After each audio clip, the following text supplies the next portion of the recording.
first of all, introduce yourself, your name, and a little bit about yourself. Hi, my name is Boo Segerson. This feels weird telling you that. Try again. Bye, Sven. Bye, Sven. I'm Derek Lee Miller. I am this guy. I'm Kayla Dvorak-Feld, and I'm from Iowa, also known as God's Country. My name is Megan Campbell-Lagus. I'm from Minneapolis, Minnesota.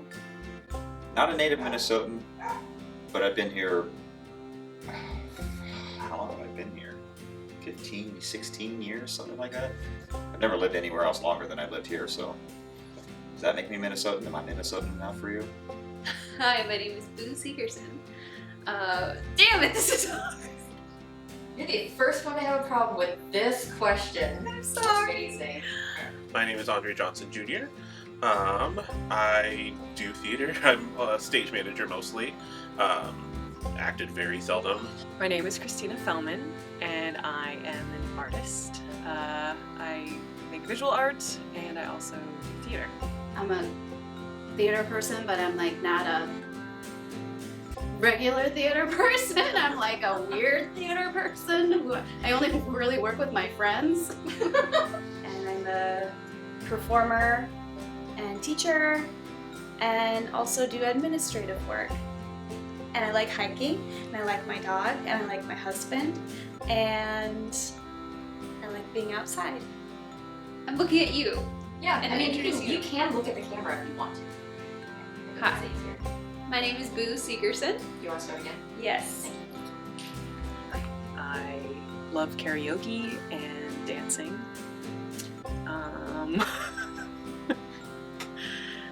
And making weird stuff. I like video games. I play a lot. I'm starting to make some, so that's fun. I'm pretty wacky. I have 2 children. One of my children is 24. His name is Lou. Their name is Lou. And Roy, who's 11. And I'm married. Been married for 17? No. 13 years.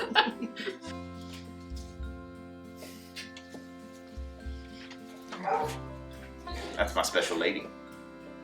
Hi, my name is Boo Segerson, and a little bit about myself. I live here in Minneapolis.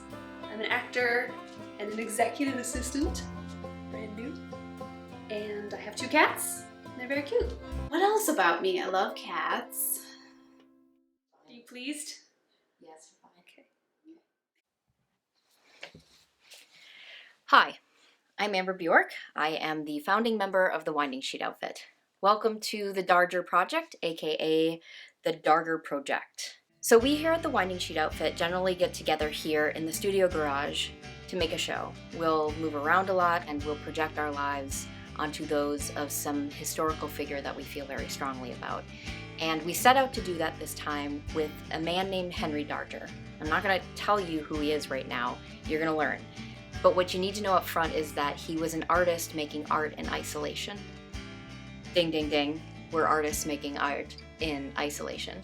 We did our best to kind of get together over Zoom, create a couple of things, but mainly we started talking about what it is to be an artist in isolation, or just be a human in isolation, and what it means being an artist coming out on the other side.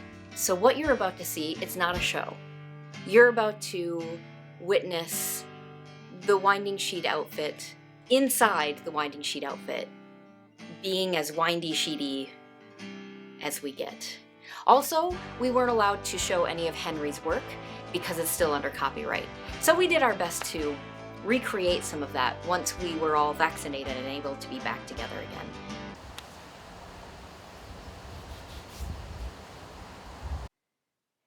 It's weird. It's weird. Okay.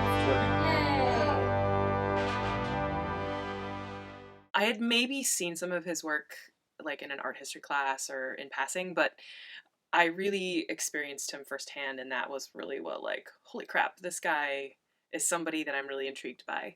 I mean, for one thing, his artwork is amazing. It's epic and bigger than life and weird, like really fucking weird, but also like in an unassuming kind of way. Like at first glance, you're like, oh, there's just some nice flowers and the colors are very pretty and the drawing's not like highly technical. And then you kind of get closer and you start to see the nuance and the, I don't know, the depth in them, so to speak, but not necessarily in like the same way you would look at like a painting by, I don't know, Van Gogh that has like this brushwork that's so amazing or whatever. It's more also like when you get the context of his whole life, you're just completely taken in by him. Anyway. Tell me what you know about Henry Darger. Everything I know? Everything. Yeah, tell me whatever you know about him. He mostly lived and he died in Chicago. Had a really tough, tragic childhood in the early 1900s. He was kind of a strange kid, so they were like, clearly you're insane. So he was also in like, you know, bad institutions because they were very bad at mental health stuff. They're still very bad, but even worse. And so he grew up in like not good environments. Well, I know that he suffered a lot of trauma, as like a lot of trauma because of being an orphan and institutionalized and neurotypical person. Ended up growing up in a really awful, like one of those old school terrible orphanages that we used to have where, you know, they beat the shit out of kids. He ended up as a janitor at a hospital or a school. There was nuns there. I know he went to church a lot, went to mass. Oh, and he really loved children. He wanted to adopt a child really badly. He was never adopted. His sister was adopted off. But he wanted to adopt a child, which I think is wonderful. But nobody, like, they didn't let him. I know that he was pretty reclusive, lived a lot by himself, or lived by himself in a room probably a little smaller than this. Most people couldn't even agree on the pronunciation of his name, the people who knew him, which just shows you like how little people actually knew him. And he had like no friends. And so in all of his spare time, he would just write and draw and paint. He created this little world with these ladies, with these little girls, and he would just write his story on like whatever pieces of paper he had. But when he died, and he was like 80 years old when he died, his landlords went to finally clean out his apartment and discovered that he had created over these decades just reams of artwork. He was a very unique individual and a lonely individual, probably misunderstood, and obviously talented. Well, he was ostracized. And he coped with that by creating a lot of artwork with very little resources. And so he had to like get it out somehow, so he taught himself how to draw using newspaper clippings, and he would just trace out outlines of girls or flowers or people, whatever he wanted to portray. He was what's called in academic circles an outsider artist, which is basically a really elitist way of saying that he's an artist, but not like in our way where you're trained and, you know, you learn all the classical studies. He's just this guy who makes art. What is that? Wrote 150,000? No, 15,000 pages. Something like that. That's how long it is. In the realms of the unreal. Is that what it's called? And he taught himself. He like how to do art. And you can see it's very imaginative, freaky. Woo! And he did a lot of pictures and stuff, to kind of depicting that, and like long, basically like tapestries. And he constructed all of this without ever having the intention that anybody would ever see it or would know about it. It was purely art for art's sake, for his own sake.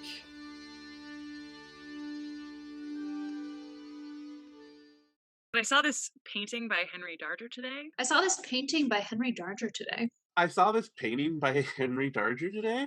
It's really cool. It's got all of the little girls, all of the Vivian girls at the bottom of it, and then a whole bunch of girls floating around with tiny angel wings. There are like little flowers peeking out, just a few sprinkled around. I do like how giant the flowers look too. Just kind of wonderlandy. It's really just beautiful, those colors. Palm trees next to regular trees, next to pine trees, and the clouds are kind of wacky. And out in the sea, it's pretty and blue, and there's this little island and pretty clouds. And so that part of it's quite lovely. But then if you start looking at what's happening in the painting, it gets a little strange. It's kind of like a Wild West landscape, and there's these 4 army people, but they're wearing cowboy hats, and they have these lassos, and all around them are the Vivian girls, and 3 of them have been lassoed around the neck and are being strangled. But then floating above it, there are 5 naked girls with wings and horns, and some of them have weird, like a dragon tail. Another one has what looks like a scorpion tail, but they're all wearing shoes. In the middle, there's a heart, an actual human heart, and there's like explosions kind of happening behind it. One of the girls is chained up on like a part of a cross. It's like a T shape, and there are a bunch of cobra snakes. Weirdly, there's a gigantic thermometer. And you can see like a sword coming out from the side, and they're like looking at the sword like, we're running away from the sword. There are the Vivian girls, but they're all naked. They have penises, tiny little penises flapping there in the wind. It's this red cat, somewhat fluffy slash overweight red cat, but then it's a multicolored snake type body, like a patchwork quilt snake body. It's like a cat snake. In the sky, there is an enlarged face of a little girl with like a pigtail, and she has hands up on her neck and her tongue is hanging out like she's not having a great day. And there's one girl in the back that looks like she could be running away from the guys with the lassos. Yes, it's disturbing because she also looks like she's being choked, but it looks like she's being choked by 2 chicken drumsticks. But my favorite part is there's a angel holding a beach ball. Whatever this guy was on, I want some. It's just confusing. It is confusing. This whole thing looks like if Salvador Dali had been born in the Victorian era and was asked to illustrate a children's book. The thing I noticed right away were the colors. I like the colors. Yeah, the layers that he does, you know, like all the different textures and, you know, tracing. It's just this patchwork of magical world. The weird fantastical creatures. Like these weird creatures that are here. Some of them are quite just lovely and weird. And they're really raw in that way. Like they're weird, they're surreal. The colors are fantastical, the creatures are fantastical. These girls aren't in any way realistic. But yet they mean something to him, and as childlike as they might look, they're beautiful to look at. I like how it reminds me almost of Alice in Wonderland, but it kind of makes a little bit more sense. It's not so nonsensical. It's very like battles and very clear what these girls are doing and their adventures and stuff like that. But I know some of the pictures are interesting because some of them might not have clothes and some might have different genitalia than what our society deems as being a little girl's genitalia.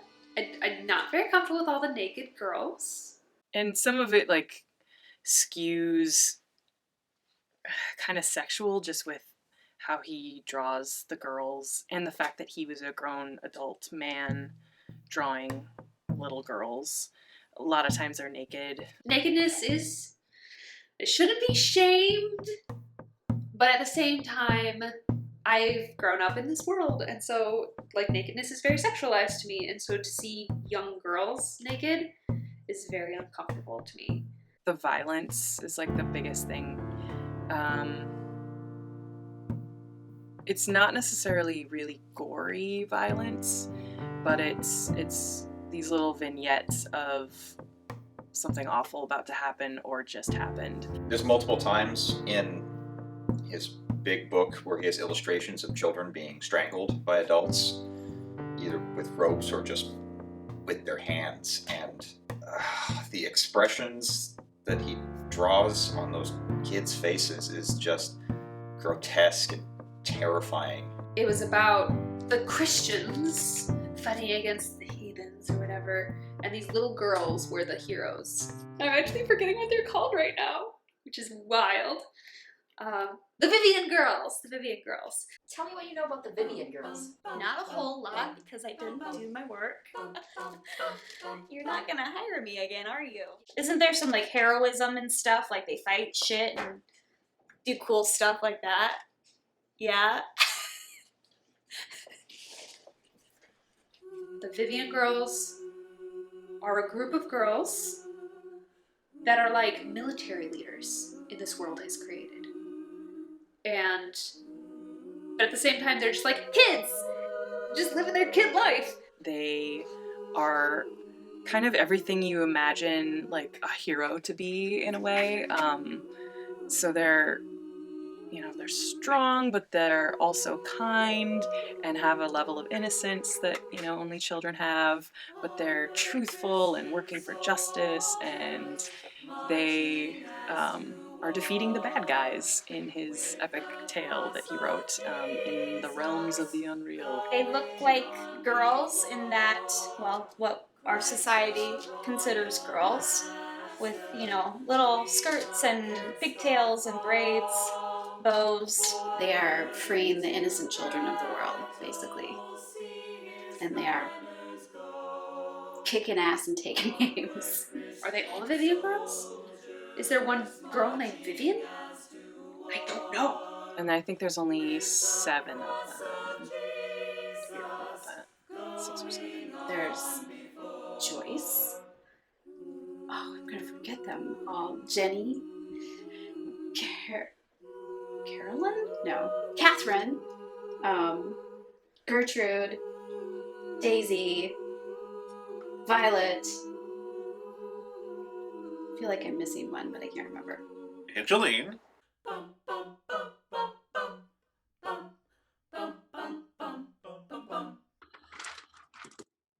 This is Angeline. She is kind, silly, and brave. The red mask came lumbering toward little Angeline. She took a few swings at it with her parasol to no avail. "Away!" she cried. "Away! Don't come back!" The mask ignored her words and continued its advance. She now found herself trapped against a wall. "Please," she whimpered.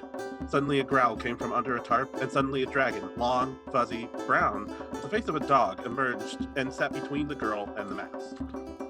This is Catherine. She is observant and hopeful and wistful. Catherine has a flying goat, and she uses it to fly to the tops of houses and buildings and trees. She is a lookout for the army of our nation. She tells the soldiers when the enemy is coming. When she is not needed on the battlefield, she likes to leave her goat in the forest to eat fallen fruit while she makes bouquets to put on the graves of fallen soldiers. This is Gertrude. She is bold and strong and cunning. Gertrude is ready. She's been taught all she needs to know how to fight. She's got her bug-out bag, a machete, and her horse all ready to go. People won't suspect her, for she is so small and young. She's a trickster, but knows to fight for the good ones. She also can gut a fish, start a fire, stalk and hunt her food, and looks quite precious doing it. This is Daisy. She is bouncy, curious, and fearless. Daisy joined the resistance and fought with the other like-minded 7-year-olds against the spiny death, in the only way she knew how, with a scream so fierce, so loud and high-pitched that the vibrations penetrated the spiky spears and they exploded like cantaloupes dropped from a skyscraper. This is Violet. She is loving, helpful, and resilient. Violet helps with the underground refugee camps, getting people out of danger. She gives food, water, medicine, but most importantly, joy. She gives hugs, she reads to young and old, she performs beautiful songs that bring tears of joy to people's eyes. She helps them forget the scary war and appreciate life again. She is brave in the face of the enemy and tries to find a way to redeem them. She shares love with everyone. Joyce. She is clever, resourceful, and sincere. She has a talent for healing. She finds people who are sick and is able to use her knowledge of everyday medicines, plants, whatever she can find, to make people healthy. She is kind to all that she meets and helps anyone regardless of who they are. She's also great at martial arts. This is Jenny. There was never any question on what to do. She dug into the toy box and pulled out the plastic armor, donning it with a vicious smile. The plastic sword, bought in the boys section of the toy aisle, stood ready in her firm little hand, her grip resolute. She held it high, announcing with a roar that the time had come to fight. She had not just been expecting it, preparing for it, she had been wishing for it. Every other little moment of her life had been some tiny fight against the world, and now the moment of her true reveal had come. She had been born to conquer. Oh yeah, and she is willful, righteous, and dangerous. I'm trying to formulate this response very carefully. A lot of people make a big deal about the fact that there's lots of little naked girls in it, and they all seem to have penises. But we honestly know so little about the inner workings of this man that it's almost futile to me to try to figure out what it means about him. I can understand. Well, I don't know. Onward, Christian soldiers, marching as to war, with the cross of Jesus going on before. Christ, a royal master, leads against the foe. Forward into battle, see his banners go. In my life, I will fight tooth and nail for the right to have teeth and nails, and eyelashes, and elbows and collarbones, and feet that remain unbroken, to wear dresses or not wear dresses, as one sees fit, to lift up the boot that cracks our porcelain and throw the weight of the boot wearers back upon themselves. I would crack into tiny pieces if only the slimmest shards would find their way under the fingernails of our oppressors, to make their lives every bit the unending pain and misery they have caused us. And further, no!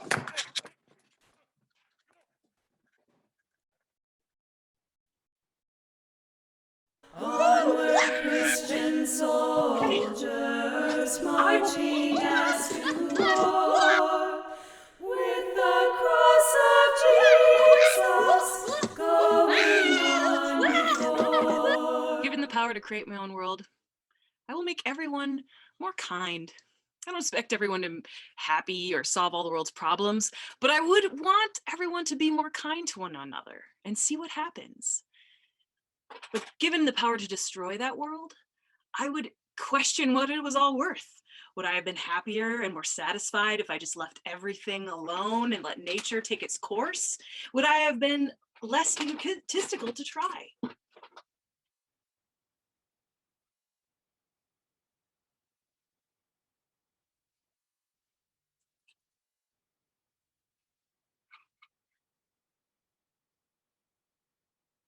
The end.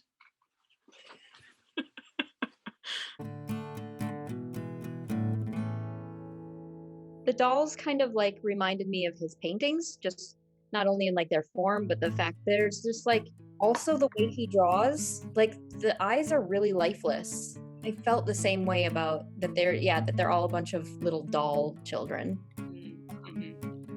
So I wanted to maybe use these somehow. Yeah. Well, keep them with you. Boo, yours almost has Cabbage Patch proportions. Big cheeks, tiny, tiny, tiny, big old vacant eyes. Look at her volume. Look at that. I am also jealous of Derek's doll's hair. Derek Shell's hair is everywhere. Yeah. The Bernadette Peters hair. It really is. Oh, her leg's coming off. wreck the dolls. Don't break them.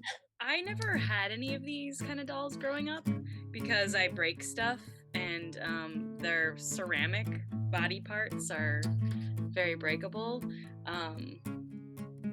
But like, her eyes are just so, I don't know, vacant and off-putting. We get them in a lot at work, and then we've hired a few new people, and they're like, they're possessed, and I'm like, I mean, probably, but it's fine. Yep, they're definitely possessed. Yeah, it's fucked up. And she's wearing eyeshadow. Mine too, blue eyeshadow. And her eyelashes are painted on. Can any of yours blink? No, thank God. No, I made sure not to get any of those because those are disturbing. Like when the one eye doesn't work. Yes, exactly. Have you heard that story? It was on the internet a while ago about the mom who wanted to get a doll of her daughter for her daughter. So she like commissioned this doll maker on Etsy. And it's like this epic tale because she gets the doll and it's terrifying. And it turns out she needs to find an actual doll like repair person, which she finds on the internet, and it's like this whole saga. And they send the doll to the repair guy, and turns out it was holding like a ton of cocaine. It's like a year-long process, and it turns out that doll is like full of drugs. I put my doll in my office and kind of forgot about it, and last night Roy was getting ready for bed, and he like came running down the stairs. He was like, "Mom, what is with that doll in your office?" He's like, "It's so scary." I was like, "It's a prop for the thing I'm working on." He was just like, "I don't like the way the doll was looking at me." It was like, "I'm looking at you, I'm watching you." Roy we've been in strict quarantine also. He's been going to school now. He still plays across the street from his neighbor friend. They just stay on their side of the street and yell at each other across the street. They have a whole fantasy world that they've created. They have a Tigers and Wolves game that they play, and I think it's just Tigers and Wolves. There's these kids kitty corner to us, and their mom is a single mom that does daycare. She's got two boys who are like preteens, and one of his games that he does just by himself is he has a ball, like a soccer ball, and he'll kick it down the driveway, and they're on a slant. He tries to run faster than the ball to get down to the road to catch it, and he'll just do that for like an hour. I'm like, well, it's exercise. Looks like you're having a decent time. What is Ghost in the Graveyard? It sounds similar to Murder in the Dark, actually, but it's outside. There's hiding. It starts out like hide and seek, basically. The first kid that gets found yells, "Ghost in the graveyard!" and then everyone has to get back to home base without getting tagged. What is sardines? I'm not familiar with this one. One person hides, and everybody's looking for them. And if you find them, you have to hide with them. And the goal is to have one person who's the loser. It's like almost like reverse hide and seek. I never had a safe when I played hide and seek. We played that way when I was a kid. I didn't go and seek. Oh, and you also had to yell "Ollie, Ollie, Oxenfree" once you hit the home base. We used that for also to call like end to the game. Everybody come back! It was Ollie, Ollie, Oxenfree! Quit hiding, everyone! I love Statue Maker. What is it?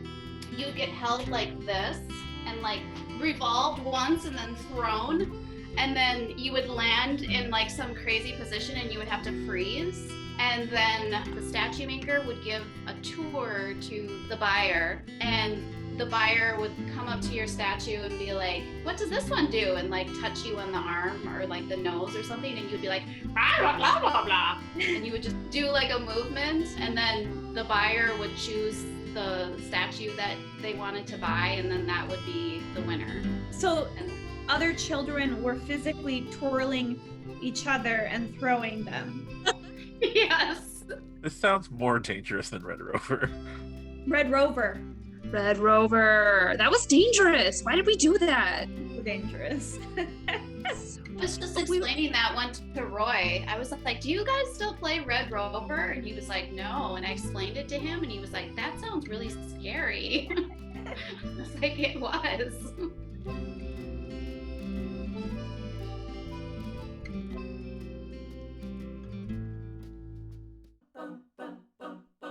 In what way do you see yourself in Henry?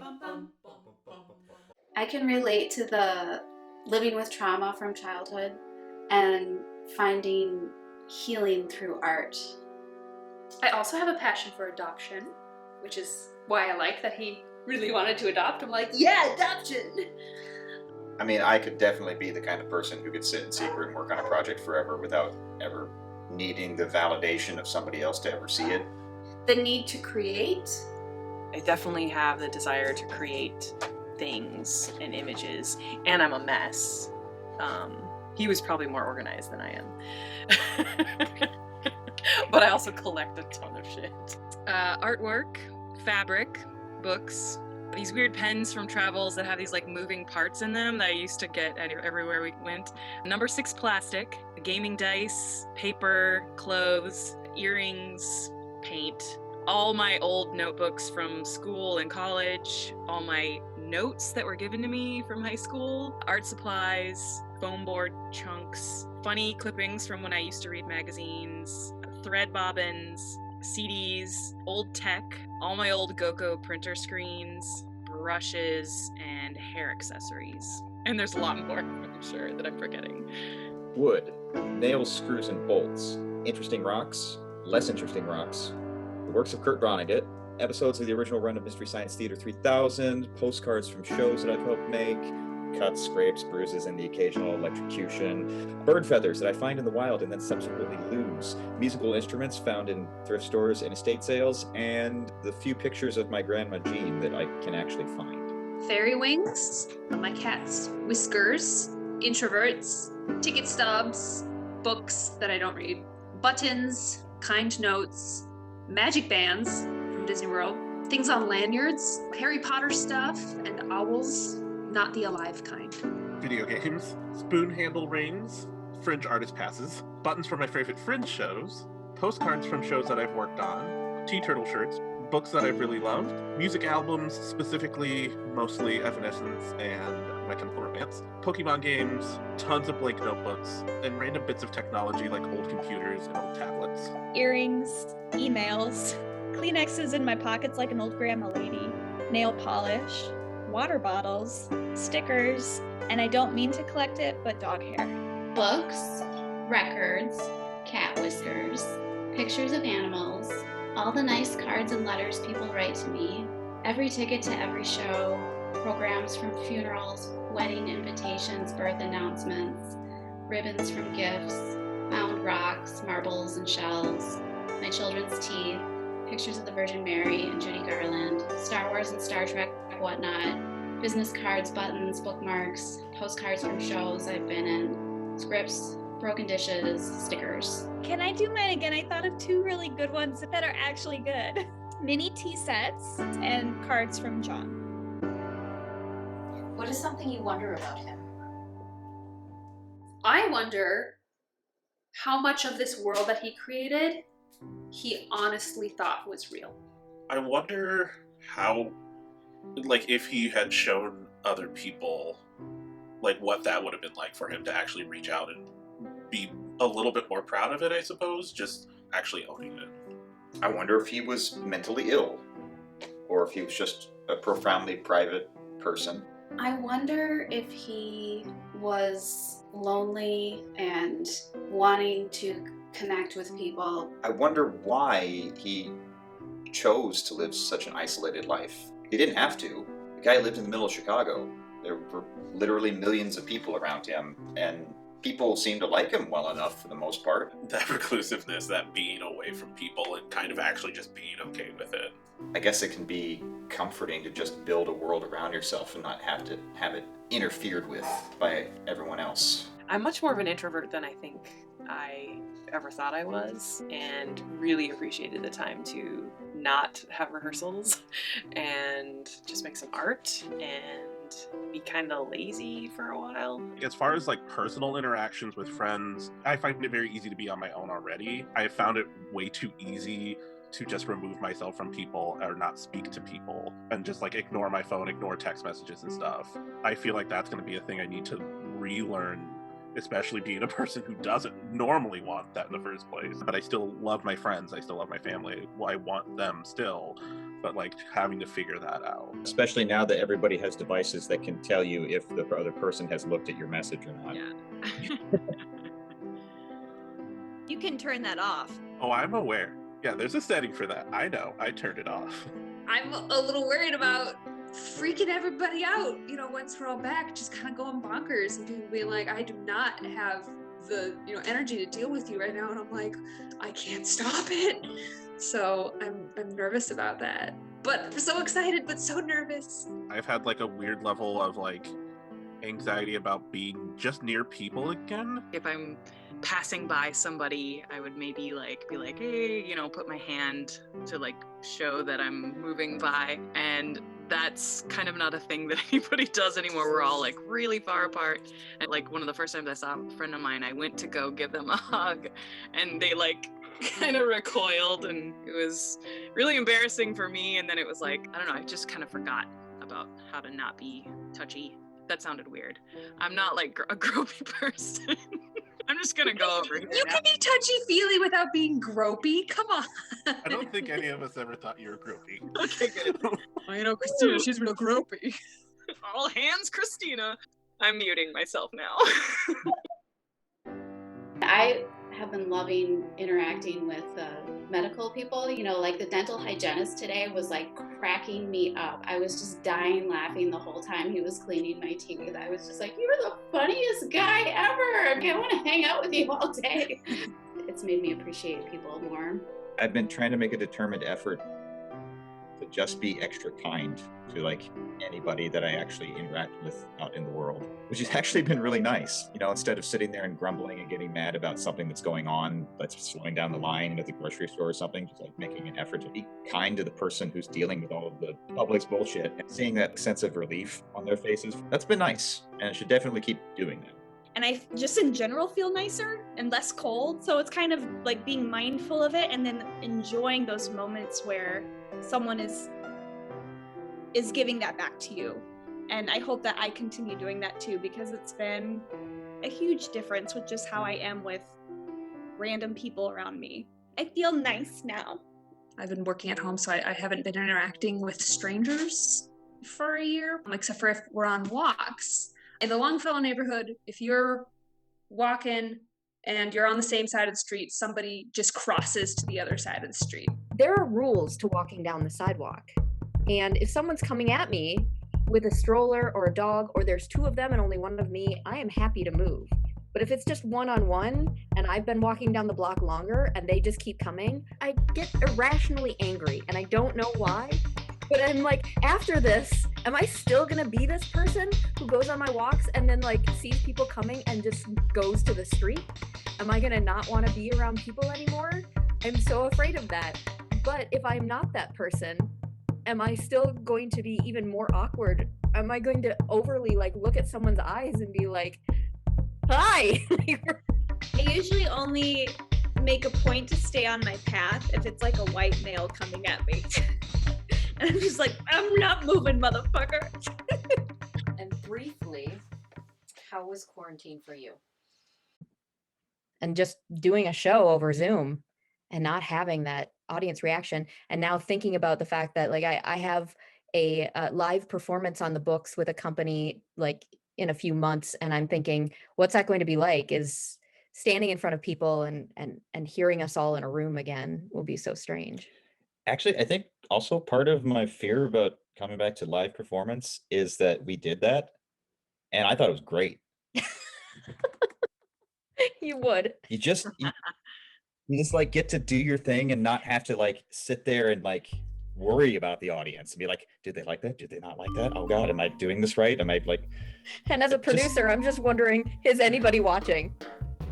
There's this thing, and I remember this from when I played baseball in Little League, this idea of when you're pitching, the moment that you've already reached back to throw the ball and have no way of stopping yourself once you've started that process, you know at that moment whether or not you're actually going to throw the pitch right, and all you can do is watch yourself fail at it once you've committed to it and feel like it's not going to work. That was my last experience of doing live theater before this started, and there's a part of me that's just like, I don't want to feel that way again. I'm not sure if I want to do this anymore.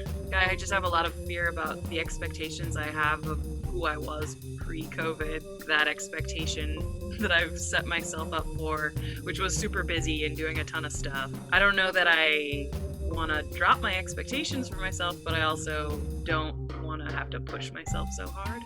Teaching, parenting, and doing theater, I've been a much better teacher, have not been an actor. I've been giving a lot of time and energy to it. That's the thing I'm afraid of, going back into that, wearing too many hats, having too many plates spinning, and not really feeling like I'm doing a great job at any of it. I had the same thing, is realizing that I had fewer panic attacks once this all started, and thinking about like, oh, going back to that grind and that schedule, am I gonna have those moments of overworking myself and not understanding, and my heart's pounding and I don't know why, and it isn't because of the moment, it's because I'm running on very little sleep and not enough good food and no exercise. I just feel so out of practice with everything from acting, rehearsal, balancing my schedule, to like how to be in public. Here we all are back on the Zooms again. So how did it feel, everyone, to come on over to someone's house on Monday? So good. There was one point where Christina and Kayla were standing in here and talking, and I just stood here watching them talk. I'm just like, there are people in my house talking, like hanging out in my fucking house. This is amazing. But Yeah, it was great seeing you all in person. There's like a energy to being around people, being close together. It had a special kind of feeling. It was I think I said this, but it was nice to, like, on my way there, just have that familiar sense of like, okay, I just got off of work, took my dog out, I'm gonna go to rehearsal now, and I went, oh, I thought I would be freaking out about this, but this feels normal. There's been a lot of things coming back, like the first time I went to a restaurant, or giving my best friends hugs and stuff like that. When I thought about it, I was like, I'm gonna cry when I do that. When I got to your place and I had to use the bathroom, I was so focused and I was like, I'm on Amber's toilet again. No tears. No tears about pissing. when I walked to the back of the house and saw you all standing there on the porch and like sitting in the breeze and chatting, and I'm like, this is the winding sheet outfit, and we're all back here again, and oh my god, my people. You don't necessarily need to have a whole bunch of advanced training and degrees and permission from authorities in order to make something. You just have to have the willingness to do it and the willingness to experiment and fail for however long it takes. Yes. That didn't work. Or maybe it did. I'll never tell. It kind of hit me like, I don't know, like just how wonderful this all is, that he was making it for himself and no one else. The beautiful thing that he left all of us is this giant book of artwork, and it's a story of the Vivian girls, and was discovered after he died by his landlords, and fortunately they realized that it was completely unique and brilliant and beautiful. And all we can do is just stand back in wonder and awe at this thing that we can't ever really totally 100% understand. you know, I wouldn't call him famous, because everyone I've talked to is like, who? Sometimes an artist's work is like a deep reflection of everything that they're thinking and feeling, and sometimes it's just a matter of whimsy and creation. He has a legacy. I guess I wonder if he was happy. I like to think that art makes you happy. All right, that's all I got for tonight. Thanks for Zooming with me and being weird and wonderful on these things. It was a lot of work. It was a lot of work. It was very exhausting. I mean, Nira's exhausted. Mm-hmm. like that she snored right after you said it. Good night, Mira. Good night. Okay.